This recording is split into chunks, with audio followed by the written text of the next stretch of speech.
கோவிந்தம் YouTube channel அன்பு நேயர்களுக்கு அரவிந்தனின் வணக்கம்.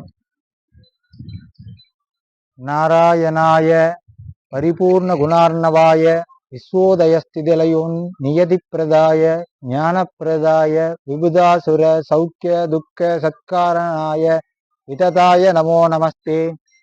யோ விப்ரலம்ப விபரீத மதிப்பிரபூதான் வாதான் நிரஷகிருதவான் புவிதத்வவாதம் சர்வேஸ்வரரோ ஹரிரி பிரதிபாதகம் தம் ஆனந்த தீர்த்தம் முனிவரியம் மகாம் நமாமி.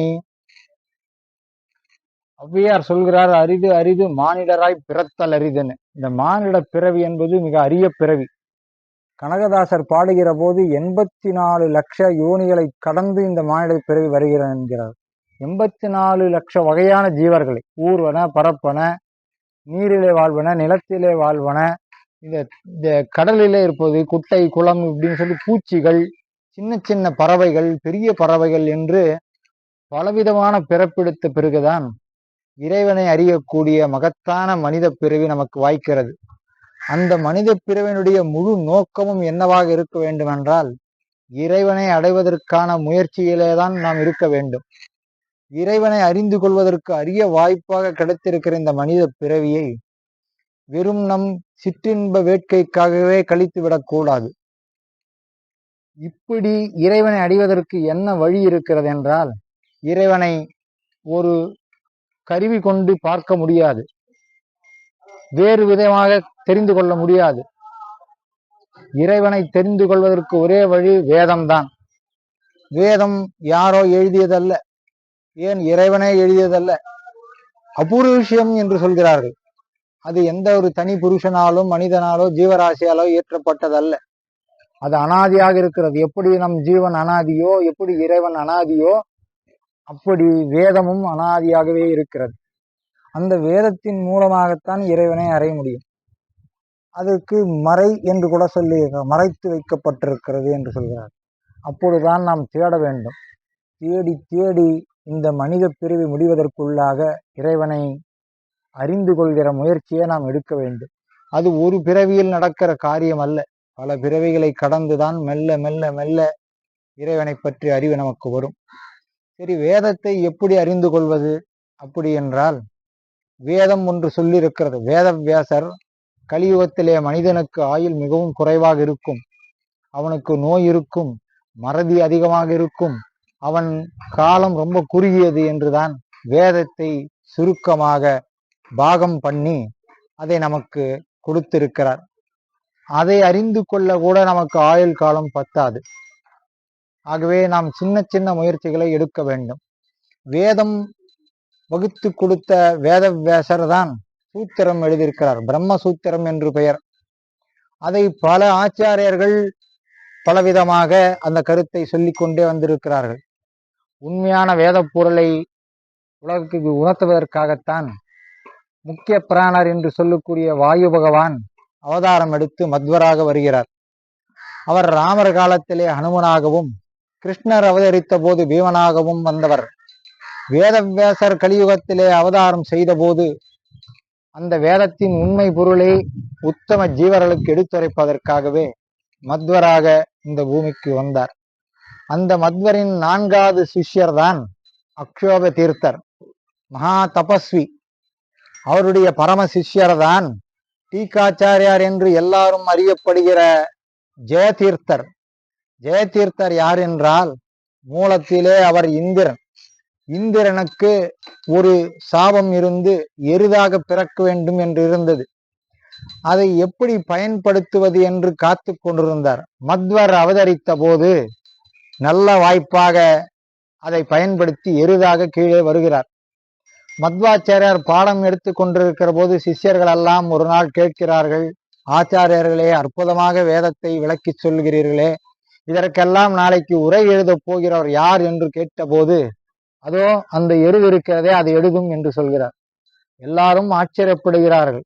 ஆம், அந்த எருதான் அடுத்த பிறவியிலே நம்ம ஜெயதீர்த்தராக வந்து பிறக்கிறார். மகாராஷ்டிரா மாநிலத்திலே தேஷ்பாண்ட் குடும்பத்திலே அவர் வந்து பிறக்கிறார்.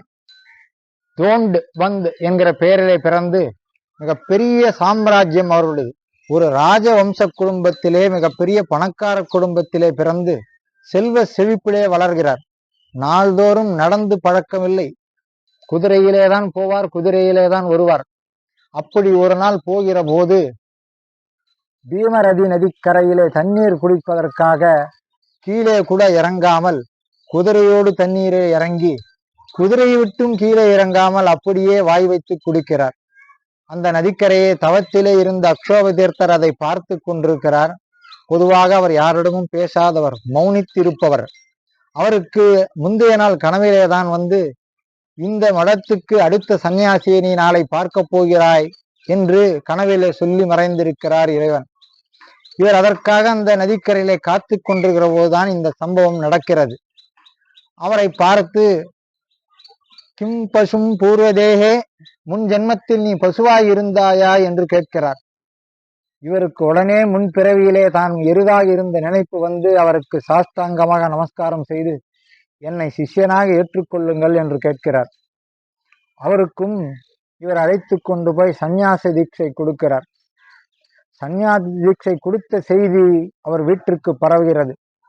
ஐயோ, என் மகன் 20 வயது தானே ஆகிறது, இளம் வயது தானே, இந்த வயதிலே சந்நியாசியா என்று போய் அக்ஷோப தீர்த்தரிடம் முறையிட வருவது, இவன் மிகப்பெரிய ஞானி, இவன் வந்த அவதார வேலையே வேறு என்று சொல்லி அவரை சந்நியாசத்திற்கு அனுமதி பெற்று தொடர செய்கிறார்கள். நம்ம ஜெயதீர்த்தர் பல மதங்களினுடைய தவறான கருத்துக்களை கண்டிக்கிறார். பௌத்த மதம், ஜெயின மதம் இவையெல்லாம் இறைவனை பற்றி தவறான கருத்துக்களை சொல்கிறது. வேத பொருள் அப்படி சொல்லவே இல்லை என்று மத்வாச்சாரியார் என்ன சொல்லியிருக்கிறாரோ அதற்கு அப்படியே விளக்கம் எழுதுகிறார். டீக்கை என்றால் விளக்க உரை என்று பொருள். அவர் தன்னுடைய மீத நாட்கள், வாழ்ந்த நாட்கள், ஆயுள் மிகவும் குறைவு, 42 ஆண்டுகளே வாழ்ந்த அவர் 20 வயதில் சந்நியாசம் பெற்று 42 வயதிலே முக்தி அடைகிறார். அந்த இடைப்பட்ட 22 ஆண்டுகளிலே 100 ஆண்டுகளுக்கு செய்ய வேண்டிய சாதனைகளை எல்லாம் செய்து விடுகிறார். எரகோலா என்கிற ஒரு குகை இருக்கிறது. அந்த குகையிலே போய் தவம் செய்து நாள்தோறும் பிரம்மசூத்திரத்துக்கு பாஷ்யம், டிப்பணி, நூல்கள் எழுதி கொண்டே இருக்கிறார். மிகவும் ஒரு அற்புதமான தகவல். அவர் எழுதுவதற்கு எழுதுகோலை தந்ததே அவர் உபாசிக்கின்ற துர்காதேவி வந்து, இந்த என்று எழுதுகோலை தருகிறார். அந்த எழுதுகோலை பயன்படுத்தித்தான் அவர் வாழ்நாள் முழுக்க மத்வாச்சாரியார் எழுதிய எல்லா கிரந்தத்துக்கும் விளக்குவரை எழுதி கொண்டே இருக்கிறார். எல்லாவற்றையும் எழுதி முடித்து விட்டு இறுதி காலத்திலே தன்னுடைய குரு எங்கே பிருந்தாவனம் ஆங்கியிருந்தாரோ மலகேடத்திலே, அவர் பிருந்தாவனத்துக்கு பக்கத்திலே இவரும் பிருந்தாவஸ்தனமாயிருக்கிறார். இன்றும் கூட சாட்சி பூதமாக அங்கே இருந்து பல லட்ச பக்தர்களுக்கெல்லாம் அருள் பாலித்து கொண்டே இருக்கிறார். எப்போது நமக்கு அறியாமல் இருட்டு சூழ்ந்து விடுகிறதோ அவரை நினைத்தால் போதும், ஞான வெளிச்சம் நமக்கு வந்துவிடும். சம்சார சாகரத்தின் துக்கம் வந்து விடுகிற போது ஸ்மரித்தாலே போதும், நம்முடைய துக்கம் எல்லாம் தூர விலகி போய்விடும். இங்கு மட்டுமல்ல, சம்சாரத்தின் மோட்சத்திற்கான படிக்கட்டுகளை எல்லாம் கட்டி வைத்து அந்த கிரந்தங்கள் எல்லாம், ஒவ்வொரு கிரந்தமும் நமக்கு படிக்கட்டு. அவற்றை நான் படித்தாலே போதும், மோட்சத்தினுடைய கதவுகள் எல்லாம் தானாகவே திறக்கும். நம்முடைய விபரீத ஞானத்தை தூர விரட்டி யதார்த்த ஞானம் என்கிற சொல்லி சரியான ஞானத்தை நமக்கு வழங்குகின்ற மகானுபாவர் தான் ஜெயதீர்த்தர். இன்றும் கூட மலக்கேடாவில இருந்து கொண்டு பிரத்யட்சமாக சர்ப்ப ரூபத்திலே பலருக்கு காட்சி தருகிறார், ஆசீர்வாதம் தருகிறார். நாமும் ஒருமுறை வாழ்க்கையிலே அந்த மகானை தரிசிப்பதற்கு மலக்கேடாவுக்கு விரைவோம். நம்மளுடைய மனக்கவலைகளெல்லாம் துளைத்துவிட்டு இந்த சம்சாரத்திலிருந்து விடுபட்டு இறைவனை அடைவதற்கு அவர் நாள்தோறும் நம்மை ஆசீர்வாதம் பண்ணிக்கொண்டே இருக்கிறார். ஜெயதீர்த்தரை நாளும் நினைப்போம். நமக்கு ஜெயமன்றி வேறு எதுவுமே இல்லை. சித்திரபதிச கம்பீரை வாக்கேரிமான கண்டிதை குருபாவம் வெஜ்ஜந்தி பாதிசி ஜெயதீர்த்தவாக். ஜெயதீர்த்தரை பற்றிய பேசுகிற வாய்ப்பு எனக்கு உண்மையிலேயே மகிழ்ச்சியை தருகிறது, பெரும் பாக்கியமாக கருதுகிறேன். அடுத்த முறை வருகிற போது இன்னொரு மகானோடு வருகிறேன். அதுவரை உங்களிடம் அன்பு வணக்கம் கூறி விடைபெறுவது உங்கள் அரவிந்த். நன்றி, வணக்கம்.